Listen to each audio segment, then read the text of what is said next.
여러분 안녕하세요. 이경직 교수입니다. 훈민복음, 세상을 깨우는 말씀을 통해 말씀을 더 깊이 깨닫고 마음에 새겨서 하나님의 사랑을 깨닫는 시간이 되길 바랍니다. 오늘 함께 말씀 나눌 귀한 세 분 자리해 주셨습니다. 모두 반갑습니다. 반갑습니다. 지난 시간에 우리가 사도행전 첫 부분을 다루었는데요. 잠깐 짚고 넘어갈까요? 사도행전을 공부해야 되는 목적, 또 사도행전을 왜 우리가 공부해야 되는가에 대해서 우리가 다루었는데요.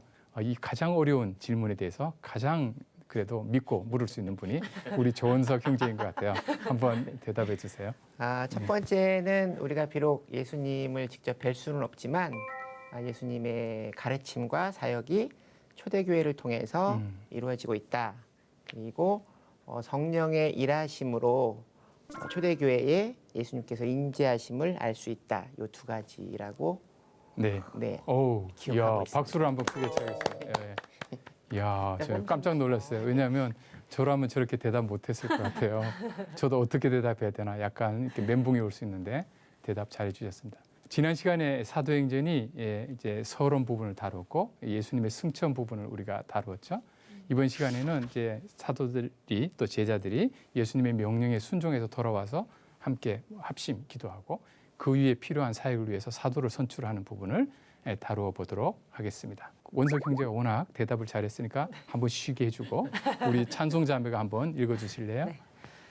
제자들이 감람원이라 하는 산으로부터 예루살렘에 돌아오니 이 산은 예루살렘에서 가까워 안식일에 가기 알맞은 길이라. 들어가 그들이 유하는 다락방으로 올라가니 베드로, 요한, 야고보, 안드레와 빌립, 도마와 바돌로메, 마테와 및 알페오의 아들 야고보, 셀로딘, 시몬, 야고보의 아들 유다가 다 거기 있어. 네. 12절에 보면 감람원이라고 하는 산이라고 했어요. 이걸 우리가 보통 감람산이라고 하죠. 예수님께서 십자가를 지시기 전날 정말 기도하셨죠. 겟세마네라고 하는 이 감람산. 여기 올리브예요. 근데 거기에 뭐가 있냐면 올리브 즙 틀을 짜는 게 있어요. 예수님이 기도하실 때 땀이 핏방울처럼 떨어졌다고 그랬죠. 마치 올리브가 그 기계에 들어가서 으깨어져서 올리브 기름이 이렇게 나올 때 기름을 내기 위해서는 올리브 열매는 으깨어져야 됩니다. 예수님이 으깨어지신 거예요. 십자가에 달리시기 전부터 벌써 으깨어지신 거예요. 오죽 괴로우셨으면 너무너무 괴로워하시다가 나중엔 내 뜻대로 마시고 아버지 뜻대로 해달라고 했지만 정말 고통의 시간이었어요. 근데 놀라운 것은 그 시간에 가장 측근인 3명을 데리고 갔는데 그 친구들이 한 일이 뭐였죠? 수면 상태에 들어갔습니다. 안식에 들어갔죠. 그렇죠. 그 또 한 번 깨웠는데도 또 자고 이런 일이 벌써. 우리가 그래요. 제 모습 같아요. 어떤 의미에서는 주님께서 하늘 보좌 옆에서 하나님 보좌 옆에서 지금도 우리를 위해서 기도하고 계시는데 간구하고 계신데 우리는 자고 있을지도 모릅니다. 그래도 그런 제자들을 끝까지 사랑해 주셨으니까 위로가 되죠. 자, 그랬던 제자들 감람산이라고 해서 예루살렘에 돌아왔어요. 그런데 요 거리가 예루살렘에 가까워서 안식일에 가기 알맞은 길이라. 이게 무슨 말이냐면요. 유대인의 법에 따르면 이동해야 되는 거리가 제한되어 있어요. 뭐 1km면 1km, 2km면 2km. 딱 그 거리 안에 감람산이 있습니다. 그러니까 안식일에는 더 이상 이동하면 안 되는데 예수님이 승천한 후에는 우리는 유대 율법 필요 없어. 우리는 자유롭게 살 거야. 이렇게 생각할 수 있잖아요. 그렇게 하지 않았습니다. 왜요? 복음을 위해서. 중요하지 않은 것에서는 목숨 걸고 싸우지 않는 모습을 봅니다. 예수님께서도 감람산으로 가서 기도하신 이유도 안식일의 그 규정을 다 지키시는 것을 보여줍니다. 너희보다 내가 더 확실하게 지킨다. 아니 더 깊은 의미까지. 그래서 너희는 겉으로 간음하지 말라. 이렇게 하면 외적으로 안 하면 되지만 마음으로 음심을 품으면 이미 간음이다. 형제를 미워하면 이미 살인이다 하는 더 깊은 데까지 주님은 내려가셨고 제자들도 마찬가지로 순종하기 시작했음을 보여줍니다. 13절에 보니까 그들이 유하는 다락방으로 올라갔습니다. 그리고 쫙 이름이 등장합니다. 여기에 제 이름은 없습니다. 여러분의 이름도 없죠. 그러나 어떤 의미에서는 영적으로 볼 때는 우리가 항상 다락방으로 올라가야 되죠. 기도해야 되죠. 우리가 여기에 포함되는 것이죠. 근데 여기에 보면 흥미로운 게 쭉 사람들의 이름이 등장을 해요. 14절, 15절이 있는데요. 이것은 우리 조희연 기자님께서 한번 읽어주시겠어요? 네, 여자들과 예수의 어머니 마리아와 예수의 아우들과 더불어 마음을 같이하여 오로지 기도에 힘쓰더라.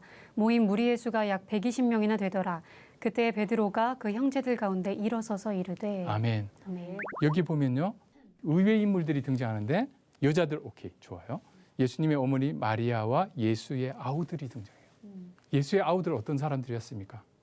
예수님이 죽으시고 부활하시기 전에는 예수님의 사역을 지지하지 않았던 사람입니다. 예수님을 믿지 않았어요. 요한복음 7장 5절에 보면 이는 그 형제들까지도 예수를 믿지 아니함이라. 마가복음 3장 21절에 보면 예수의 친족들이 듣고 그를 붙들어 나오니 이는 그가 미쳤다 함이라.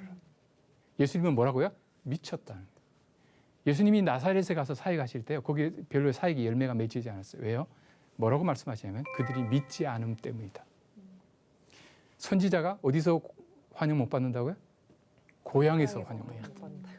그렇죠? 왜냐하면 예수님이 바로 나사렛에 가는데 한번 나사렛 사람들 입장에서 이해가 되지 않겠어요? 아기 때부터 이렇게 소꿉장난하고 이렇게 다 봤단 말이에요. 너무 잘하니까. 너무 잘하니까.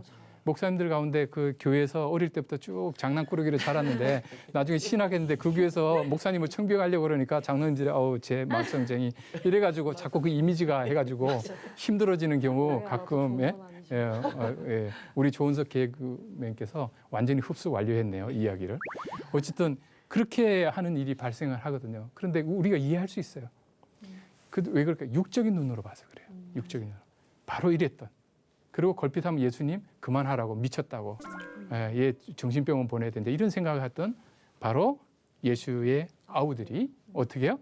더불어 마음을 같이하여 오로지 기도에 힘쓰니라. 예수님의 승천을 같이 목격한 거죠.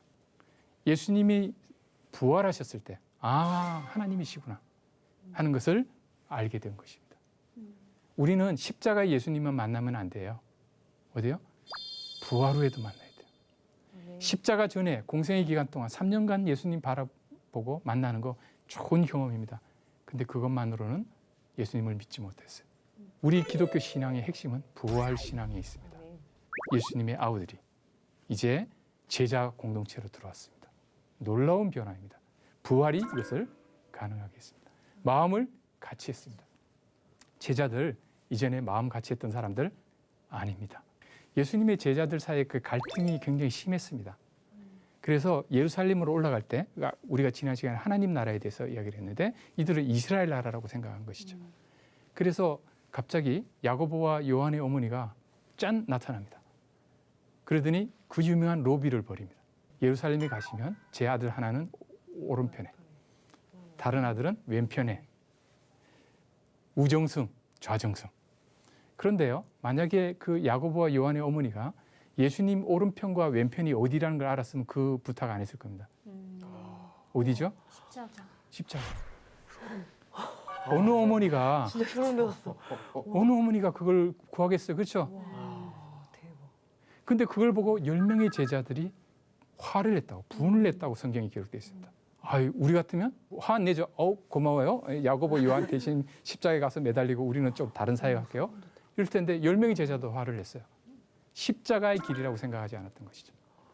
헤롯의 왕국처럼 화려한 왕궁의 보좌라고 생각을 했던 것입니다. 육적인 이스라엘을 생각을 하고 있었던 것이죠. 때로는 우리의 기도를 하나님 안 들어주시는 거 감사해야 돼요. 우리가 사역을 하다 보면 저 사람 차라리 없었으면 좋겠다. 동역자 없어서 나 혼자 했으면 좋겠다. 이렇게 일을 하는 것이 어려운 것이 아니라 옆에서 동역하는 사람 때문에 더 마음이 다치는 일들이 생깁니다. 서로 다 개성이 있고요. 서로 다 차이점이 생겨요. 우리가 질문해야 됩니다. 이것이 부활 생명보다 더 귀중한가? 부활하신 예수님을 만나면 우리의 이런 모든 차이들을 십자가에 파묻을 수가 있습니다. 이것을 옛 자아를 십자가에 묻어버린다, 죽인다라고 말합니다. 그런데 매일 성령 충만하지 않으면 어제는 괜찮은데 다시 이것이 살아납니다. 오로지 기도에 힘쓰기 시작합니다. 함께 모였잖아요. 이거는 굉장히 중요한 사건입니다. 모양은 다락방이니까 그거 커 보이지 않아요. 그런데 구약의 이스라엘 백성이 출애굽한 이후에 시내산에 모두가 모였습니다. 하나님의 율법을 받기 위해서, 하나님의 백성으로 인정받기 위해서. 그때 나는 너의 하나님이 되고 너는 나의 백성이 되리라 하는 일종의 결혼 언약식과 같은 언약이 맺어지게 되는 겁니다. 그리고 이제부터는 하나님이 함께하는 이스라엘 백성이 돼요. 이스라엘 백성이 어디를 가든지 그 방향을 누가 결정하세요? 하나님이 결정하십니다. 이제 함께 모여서 기도하는 것, 새로운 이스라엘의 시작입니다. 제자들이 물었잖아요. 하나님 나라 언제 임하냐고. 그들은 육적인 하나님 나라 생각했지만 이제 하나님 나라가 임하기 시작하는 겁니다. 어디요? 기도하는 공동체에 있습니다. 그런데 이 하나님 나라는 성령께서 만들어 가세요. 따라서 성령의 임재를 기다리며 기도해야 됩니다. 쉬지 않고 기도해야 됩니다. 데살로니가전서 5장 17절에 쉬지 말고 기도하라. 왜 쉬지 않아야 될까요? 쉬는 순간 우리는 성령에서 멀어집니다. 그리고 우리의 옛 자아가 살아나기 시작한 것입니다. 예수님께서 승천하셨어요. 예수님이 지금 육안으로 보이지 않아요. 그러면 우리가 어떤 생각일까요? 구약의 이스라엘 백성들이요, 시내산에서 모세가 십계명 받으러 40일간 올라가니까 그 공백을 못 견딘 거예요. 금송아지를 만들고 말았어요. 그 실패한 자리에 다시 지금 예수님이 육안으로 보이지 않아요. 그러나 예수님이 성령님을 보내주신다고 했잖아요. 그러면 육안으로 우리가 예수님을 보지 못하더라도 성령의 임재를 구하는 기도를 하면서 거기 있어야 된다. 금송아지 만들지 말아야 됩니다. 근데 우리는 때로 나 홀로 버려져 있다고 느껴질 때가 있습니다. 하나님 안 계신 것처럼. 주변에 구체적으로 돕던 목사님, 도움들 다 끊어지고 지금 당장 만날 수 있는 사람 없고 나 홀로 독방에, 나 홀로 광야에 있다고 여겨질 때가 있습니다. 이때 우리는 성령의 단비를 갈구해야 됩니다. 주님께서 말씀하시거든요. 악한 부모도 자녀에게 좋은 것을 주고 하물며 하늘 아버지께서 구하는 자에게 성령을 주시지 않겠냐. 뭘 주신다고요? 성령을 주신다. 가장 큰 선물이 뭐라고요? 성령이시다 하는 겁니다. 이런 있을 때 드디어 새로운 이스라엘이 출범하게 된 것입니다. 하나님 나라 시간입니다. 그런데 이 하나님 나라의 출범을 위해서 필요한 일이 있었습니다. 바로 사도의 선출이었습니다. 자, 형제들아, 이 베드로가 일어서서 이야기를 시작했습니다. 형제들아, 예수님께서 피값 주고 사셔서 이제 형제 공동체, 자매 공동체로 만들어 주신 거예요. 이스라엘을 새롭게 만들어요. 여기서는 서로가 다 형제 자매예요. 가족이에요. 가족이라고요. 가족은 모든 걸 덮어줄 수 있어요. 용서할 수 있어요. 그렇죠? 어떤 범죄를 저지르고 와도 부모는 그 자식 내치지 않습니다. 우리는 형제 자매입니다. 달리 말하면 하나님을 아버지로 모시는 새로운 공동체가 시작되었다는 것입니다. 그런데 뭐라고요? 성령이 다윗의 입을 통하여 예수 잡는 자들의 길잡이가 된 유다를 가리켜 미리 말씀하신 성경이 응하였도다. 응하였으니 마땅하도다. 정말 어떻게 보면 트라우마가 아닐까요? 3년간 같이 다녔던 사람 중에 이런 끔찍한 배신자가 있다는 거. 여러분 3년 동안 모든 생사고락을 같이 다 했는데 여러분의 뒤통수를 때리는 정도가 아니라 여러분의 부모님이나 형제를 죽였다고 생각해 보세요. 이 트라우마가 보통 오래 가지 않겠어요? 그런데 그 비극적인 상황을 성경의 눈으로 해석합니다. 제가 어떤 분 간증을 들었어요. 근데 본인이 이렇게 막 인기를 얻었더니 갑자기 맥주 광고가 들어왔는데 교회에서 지금 찬양으로 인도하는 사람인데 이거 찬양할 때마다 성도들이 맥주 광고 떠올릴 거 아니냐. 그래가지고 그 아까운 맥주 광고를 날렸다. 어떻게 보면 세상적인 관점에서는 망하는 길로 간 거죠. 그러나 하나님의 관점에서 보는 것이죠. 이게 쉬운 게 아니에요. 말로는 굉장히 쉬운데요. 어떤 순간적인 결정을 할 때는 상당히 어렵습니다. 그런데 이 비극적인 상황을 말씀에 비추어서 보았기 때문에 트라우마가 남지 않은 거예요. 그리고 하나님의 뜻이 분명히 있을 거라고 생각합니다. 이 사람이 우리 수 가운데 참여하여 이 직무의 한 부분을 맡았다. 이 말할 때 얼마나 가슴이 아프겠어요. 그렇죠? 근데 그 뒤에 이야기를 보세요. 불의의 삭수로 밭을 샀다. 예수님을 팔고서. 근데 가룟 유다도 그 돈 자기 썼나요? 아니잖아요. 돌려주려고 하잖아요. 자, 제가 한번 여쭤볼게요. 예수님을 세 번이나 부인한 베드로가 더 나쁠까요? 예수님을 팔아넘긴 가룟 유다가 더 나쁠까요? 똑같아요. 둘 다 똑같아요. 네, 똑같아요. 어떤 사람은 그래서 가룟 유다를 칭찬하는 사람이 있어요. 그 사람 없었으면 어쩔 뻔했냐. 희생타 때렸다. 이렇게 이야기를 하는데 아닙니다. 가룟 유다에는 그런 의도가 없었어요. 하나님께서 세상의 모든 악한 것도 믿는 자들에게 합하여 선이 되도록 하시지만 선을 이루는데 기여한 그 악한 사람들에 대해서 악하다고 그러지 잘했다라고 이야기하지 않아요. 그런데 차이가 있어요. 가룟 유다는 후회만 하고 끝났고요. 절망만 하고 끝났고 베드로는 절망 후에 주님께로 회개하고 돌아섰어요. 아멘. 아멘. 똑같이 잘못했어요. 중요한 건 회개하느냐 하지 않느냐의 차이있어요. 몸이 곤두박질하여 배가 터져 창자. 이 너무 좀 디테일하지 않아요? 예. 하나님께서 목매고 하필이면 이 성경을 기록하게 한 이 기록자가 의사 누가예요. 너무 디테일해요. 근데 이걸 보니까 너무 끔찍한 거예요. 이걸 통해서 뭘요? 아, 주님을 배신하면 주님을 떠난 사람들의 말로가 당장에는 승승장구하는 것 같지만 저렇게 되는구나 하는 것을 알 수 있습니다. 이 일이 예루살렘에 사는 모든 사람에게 알려졌습니다. 누구에게도요? 같이 협조했던 대제사장들, 종교 지도자들, 박해한 모든 사람들이 이 사실을 알고 있습니다. 이것이 바로 교훈이 되겠죠. 이 본문을 보실까요? 시편에 기록하였을 때 어떤 성경이 응해졌는지를 분명히 보여주는 거죠. 어떻게 보면 예수님이 다윗의 자손이시잖아요. 메시아를 예표하는 대표적인 인물인데 다윗이 쫓겨다녔죠. 어려운데. 그러니까 그 시절에 사울 편에 드는 게 당연히 권력을 쥐고 유리하다고 생각했는데 그게 아니라는 것을 이야기합니다. 그의 직분을 타인이 취합니다. 자, 11명으로도 충분할 수 있어요. 근데 12명 채우고 싶으신 거예요. 왜 채우고 싶은 거예요? 13명 하시죠, 이왕이면? 이럴 수 있지만 그건 우리가 물을 필요가 없어요. 12은 뭘 뜻하냐면 시내 산에서 하나님 앞에 섰던 12지파를 나타냅니다.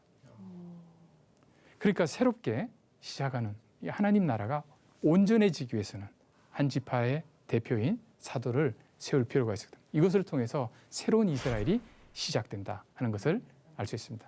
새로운 사도를 선출하는 것은 인간이 나름대로 11명 가지고 부족해. 1명 돼야지 힘이 나지. 이런 인간의 지혜로 했던 것이 아닙니다. 성경에 따라서 하는 것입니다. 교회에서 직분자를 선출하거나 어떤 일을 할 때 오직 성경에 따라서 그것을 반드시 해야 된다 하는 것입니다. 자격 요건이요. 예수님께서 우리 가운데 출입하실 때 항상 우리와 함께 다니던 사람 중에 한 명이어야 됩니다. 사도의 조건이에요. 즉 목격자입니다. 예수님과 친밀하게 있었다. 예수님에 관해서 누가 물으면 뭐든지 이야기할 수 있는 사람. 예수님이 하나님이심을 증거할 수 있는 사람. 또 하나는 예수님의 부활을 증언할 사람. 사도, 보내심을 받은 사람들의 사명이 뭘까요? 부활의 증거입니다. 살아나셨다. 세상에 어떤 것으로도 죽일 수 없다 하는 것입니다. 부활을 한 것. 우리도 부르심을 받았죠. 우리가 전해야 될 복음의 핵심이 뭘까요? 죽으셨다가 끝난 것이 아니라 살아나셨다. 말씀을 응하셨다. 말씀에 따라 순종했더니 살아나셨다. 나도 말씀에 순종하면 산다. 세상은 내가 십자가에서 끝났다고 생각을 하는데 하나님이 다시 살리신다. 그 부활의 복음을 전하는 것은 단순히 예수님이 부활하셨다는 것만 전하는 것이 아니라 예수님과 연합된 우리도 동일한 부활을 우리의 삶에서 경험할 수 있다 하는 것을 전하는 것입니다. 두 사람을 세웠는데요. 바사바라고 하고 별명은 유스도라고 하는 요셉. 요셉 앞에 붙은 수식어가 굉장히 많아요. 그 다음에 하나는 마띠아입니다. 24절에 그들이 기도했습니다. 새로운 이스라엘이 시작되기 위해서 사도가 필요했는데 그 사도를 뽑는데 뭐라고요? 기도했다고요. 이거는 우리 뜻대로 하는 것 아니다. 말씀 내에 순종해서 하되 기도하고 해야 됩니다. 모든 일에 기도 없이 하면 문제가 발생합니다. 무사람의 마음을 아시는 주여 이 두 사람 중에 누가 주님께 택하심을 받게 되었는가라는 질문이 주어지는 것이죠. 자, 25절은 이렇습니다. 봉사와 사도의 직무를 대신할 자인지를 보시옵소서. 유다는 이 직무를 버리고 제 곳으로 갔나이다 하고 유다는 자발적으로 버리고 갔습니다. 얼마나 귀한 직분인지를 몰랐던 거죠. 유다는 실질적으로 육적인 이스라엘이 이루어지기를 정치적인 성공을 바랬던 것 같아요. 자기의 기대가 무너지니까 예수님을 버렸습니다. 자기의 기대보다 더 크신 하나님, 자기의 기대보다 더 큰 하나님의 나라의 실체를, 그 신비를 몰랐던 것이죠. 우리는 교회에서 직분 주면요, 교회에서 직분 주면 에이 이렇게 생각하는 경우가 있어요. 이건 뭐 돈도 안 되고 도로 힘들기만 하고 이게 얼마나 귀한 직분인지를 모르는 겁니다. 휙 버리는 것입니다. 그렇죠? 많은 경우에 교회에서 내가 장로님 또 목사님 모실 때 우리 교인들이 청빙에 위해서 투표를 했으니까 목사님 민주주의니까 내 말 따라야 된다. 아닙니다. 그 가운데 기도하고 한 투표지만 우리의 손을 거쳤지만 하나님께서 그 권위를 주셨다는 것을 잊지 말아야 됩니다. 그래서 이 11사도의 수에 마띠아가 들어가서 드디어 완벽한 12 이스라엘 하나님 나라가 시작되게 된 것입니다. 이후에 마띠아에 대한 기록은 남아있지 않아요. 지난 시간에 제가 말씀드렸죠. 사도행전은 모든 사도의 일을 기록한 것 아니라고. 성령님께서는 마띠아를 통해서도 일을 하셨습니다. 우리에게 필요한 메시지를 주시는 데는 마띠아의 사역이 필요 없기 때문에 우리에게 이야기를 안 했을 뿐이다. 그러나 하나님 나라에 가면 마띠아도 많은 성도들과 함께 하나님과 함께 있으면서 그 사역에 대해서 우리의 간증을 해줄 거다. 이렇게 생각을 합니다. 저는 예전부터 궁금했던 게 있는데요, 목사님. 가룟 유다가 예수님을 팔아넘기잖아요. 왜 하나님은 분명히 가룟 유다의 마음도 돌릴 수 있는 분이셨을 텐데 왜 가룟 유다를 통해서 그런 일을 하셨을까? 왜 가룟 유다여야 됐을까? 이런 의문이 들었거든요. 네, 혹시 네. 답변해 주실 수 있나요? 네, 답변하기 어려운 질문을 질문하셨습니다. 그러니까 하나님은 왜 그랬을까라는 질문을 우리가 많이 하는데요. 우리가 하나님의 뜻을 우리가 다 알 수는 없어요. 근데 하나님께서는 우리에게는 성경을 통해서 하나님의 뜻을 알려주십니다. 우리는 그 뜻에 순종을 해야 돼요. 그 결과가 어떻게 나올지는 몰라요. 그러나 하나님의 깊으신 뜻은 우리에게 가려져 있어요. 우리는 신뢰해야 돼요. 왜 가룟 유다를 선택했는지. 거꾸로 말하면 어메이징 그레이스인데요. 왜 나를 구원하시기로 선택하셨는지. 그것도 우리가 알 수가 없습니다. 그러나 팩트. 나를 구원하신 건 사실이고 가룟 유다를 버리신 것은 사실입니다. 그러나 가룟 유다가 기여를 했느냐? 아니에요. 이게 의도 확대의 오류, 좀 말이 어려운데요. 뭐냐면 가룟 유다는 예수님을 통한 구원에 기여하려는 의도가 전혀 없었습니다. 구약을 보면 유다가 하나님으로부터 멀어지니까 바벨론을 들어서 유다를 멸망시켰습니다. 예루살렘 성전까지 다 무너뜨렸어요. 유다 백성들이 괴로웠던 것은 자기들은 형식적이라도 예배를 드리고 있는데 하나님을 인정하는데 이 사람들은 하나님 자체 부정하고 마르둑에게 예배하는 사람들이었습니다. 이방 신을 믿는 사람. 그때 이들이 이겼어요. 이들이 하나님의 성전을 무너뜨렸어요. 그리고 누부갓네살을 하나님의 여호와의 종이라고까지 말합니다. 그러나 그가 구원받는 건 아니에요. 내 자식 바로 잡기 위해서 악한 자가 쓰임을 받아요. 왜 그 악한 자를 회개 안 시켰을까? 우리는 알 수가 없습니다. 저는 교수님께서 오늘 이제 사도행전 말씀을 통해서 부활하시고 승천하신 이제 예수님의 반응하는 제자들의 말씀들을 쭉 들으면서 나는 지금도 예수님의 공생의 시간을 따라다니는 제자에 불과하구나. 포급적인 신앙에 머물러 있구나라는 생각을 하게 됐어요. 이 네. 부활 신앙의 말씀을 네. 들으면서. 네. 네. 굉장히 솔직한 고백을 하셨는데 아까 말씀하신 것처럼 성령 충만하시기 때문에 이미 부활한 주님은 우리 안에 계시고요. 형제님 안에 계시고 그러나 우리가 한순간에 뭐가 탁 바뀐다는 생각을 안 했으면 좋겠어요. 점차 예수님의 제자들조차도 그리고 예수님도 그걸 너무나 잘 아신다는 거. 하나님은 인격적이시기 때문에 우리를 날마다 자녀로 성숙해 가시는 거예요. 그렇게 오늘 이렇게 이야기를 하면서 그 이야기를 하시는 것 자체가 하나님 기뻐하시고 그렇죠? 또 부활의 주님을 더 내 삶에서 만나도록 그 염원하는 기도를 하게 되는 계기가 되지 않으라 생각합니다. 저는 저도 그때 사역을 해서 그런가 가끔 가다가 분명히 하나님 나를 선택하셨고 나를 부르셨는데 나는 이 사역을 감당해야 되는 게 맞는데 때로는 그게 좀 기쁨으로 한다기보다는 그냥 힘들어서 그냥 형식적으로 뭔가 이렇게 사역을 좀 하게 되는 경우도 좀 있었던 것 같아서 근데 이런 경우에는 좀 어떻게 사역을 감당을 해야 할지 네. 그런 부분이 이제 이 말씀을 보면서 생각이 들었어요. 네. 일단 내가 이렇게 분명히 사역을 해야 되는데 내가 너무 지쳐 있고 이렇게 되잖아요. 아까 하나님의 일은 뭐라고요? 예수님을 믿는 것이라고. 성령 충만하는 것이라고. 그럴 때는 다시 기도의 자리로 나가야 됩니다. 내가 너무 많이 할 때는 번아웃 돼요. 그때는 엘리야처럼 하나님과 만나는 시간으로 나가야 됩니다. 네. 감사합니다. 네. 자, 그러면 다음 시간에는 사도행전 2장으로 넘어가서 오순절 성령 강림 그리고 성령 충만한 베드로의 설교에 대해서 하나씩 살펴보도록 하겠습니다. 하나님을 제대로 올바로 아는 것이 매우 중요한 이때에 하나님 말씀 앞에 바로 서서 하나님의 뜻을 간절히 구하는 우리 모두 되기를 소망합니다. 고맙습니다. 감사합니다.